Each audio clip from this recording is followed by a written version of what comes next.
Do you know why you feel empty, even when everything in your life is actually fine? Like something is missing, but you can't point to what. You weren't abused. Nothing dramatic happened. And yet something in you has always felt broken. I felt that way my entire life. And I never knew why, until I found something.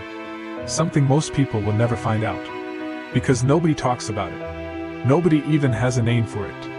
I'm going to tell you what it is.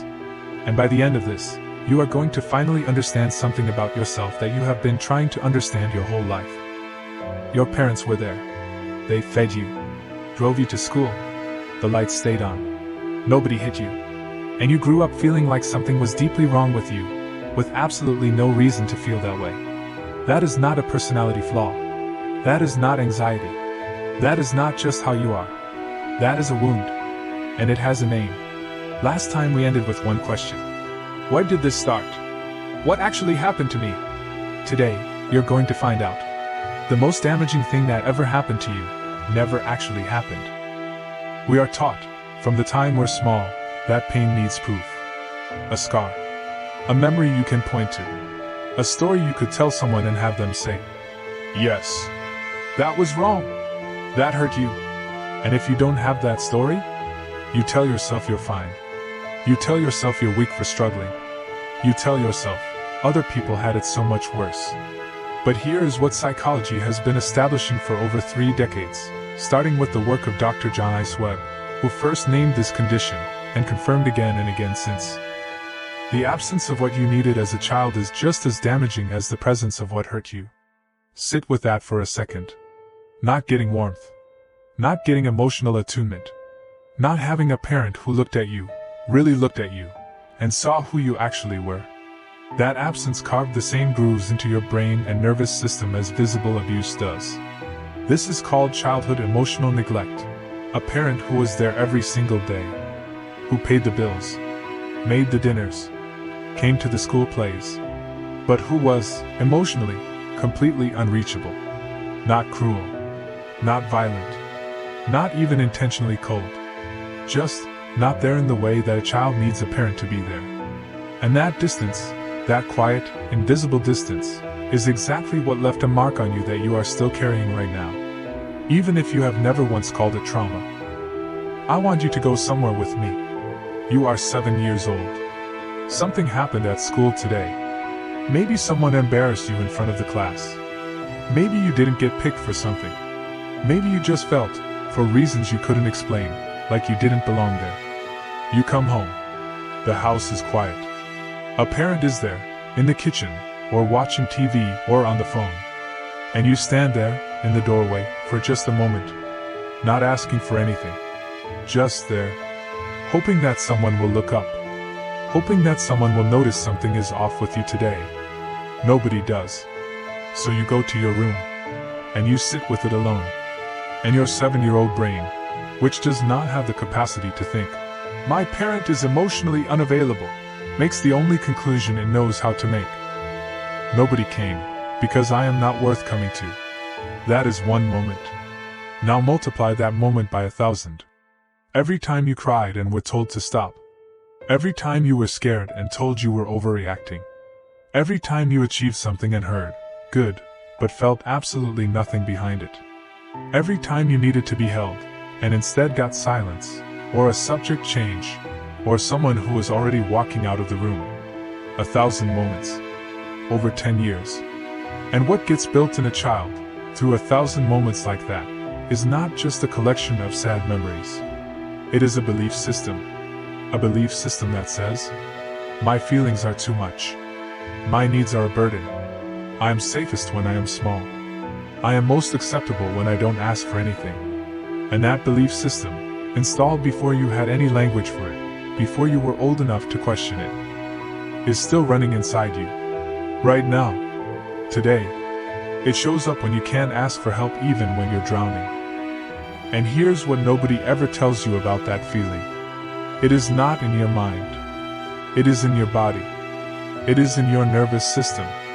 And once I show you what actually happened, physically happened, inside you, you will understand why nothing you have ever tried has ever fully worked. Here is the part one need you to stay for. Because what I just described, that belief system, most people understand it. They feel it. But they never understand how it got there. Not really. And once I show you that, once you see the mechanism, you will never look at your own patterns the same way again. Picture a door inside a house. A child lives in that house. And every single day, that child walks to that door. A door they believe leads somewhere warm. Somewhere someone will look at them and say, "I see you. You matter. You are not too much." And every single day, the door doesn't open. Not because the child did something wrong. Not because the child is unlovable. But because the person on the other side never even knew the door was there. So the child does what all children do when they are in pain with no way out. They adapt. First, they knock less. Then they stop knocking altogether. And then, after enough time, they forget the door was ever there at all. That door was your emotional world. Now here is the part most people never get told. Because when that door doesn't open, it doesn't just hurt. It physically changes the brain that is behind it. We used to believe that trauma required an event. Something you could point to on a timeline. Something that happened on a specific day, in a specific room, that left a visible mark. We now know that is wrong.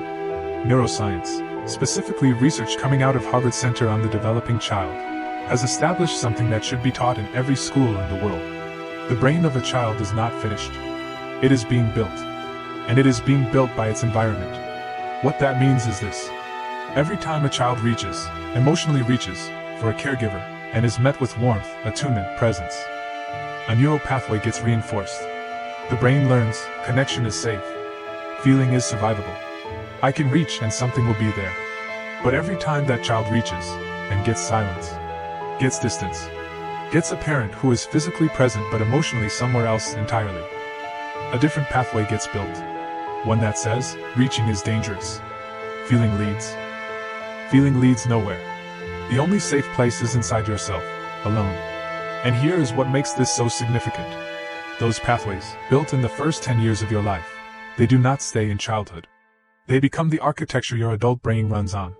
This is not metaphor. This is not self-help language dressed up to sound scientific. This is what researchers call experience-dependent development. The brain literally organizes itself around what it was repeatedly exposed to. And if what it was repeatedly exposed to was emotional absence, it built itself around absence. There is also something else happening beneath all of this. Something in the body, not just the mind. When a child's emotional needs go unmet consistently, the stress response system activates. Cortisol, the body's primary stress hormone, begins flooding the system. Not dramatically. Not in a way anyone would notice from the outside.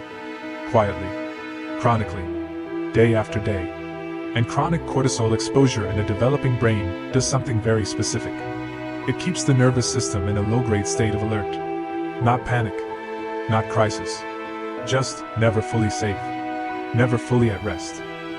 Researchers studying the autonomic nervous system, particularly Dr. Stephen Porges, whose polyvagal theory has reshaped how we understand trauma responses, describe this as a nervous system that never fully learned to settle. Because settling, real safety, requires a history of being soothed by another person. It requires someone to have co-regulated with you, to have looked at you when you were dysregulated, scared, overwhelmed, sad, and brought you back down. Not by telling you to stop feeling, but by staying present with you inside the feeling until it passed.